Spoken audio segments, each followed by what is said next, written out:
बिस्मिल्लाहिर्रहमानिर्रहीम। अस्सलाम वालेकुम। आज का पाकिस्तान न्यूज़ हेडलाइंस के साथ मैं हूं बिलाल हैदर। सबसे पहले headline. Pasrur patrolling police DSP Atiqur Rahman और पेट्रोलिंग चौकी खोई स्टाफ के इंचार्ज एसआई जावेद नागरा की तरफ से शहरियों में हेलमेट तकसीम किए गए।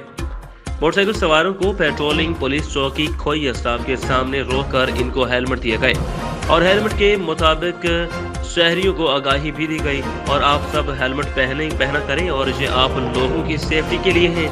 इसके साथ पुलिस चौकी में शजरकारी भी की गई। इस मौके पर डीएसपी पेट्रोलिंग अतीकुर रहमान और चौकी इंचार्ज जावेद नागरा ने फलदार पौधे लगाए और इनका कहना था कि हम पूरे पंजाब की चौकियों में शजरकारी मुहिम में फलदार पौधे लगा रहे हैं।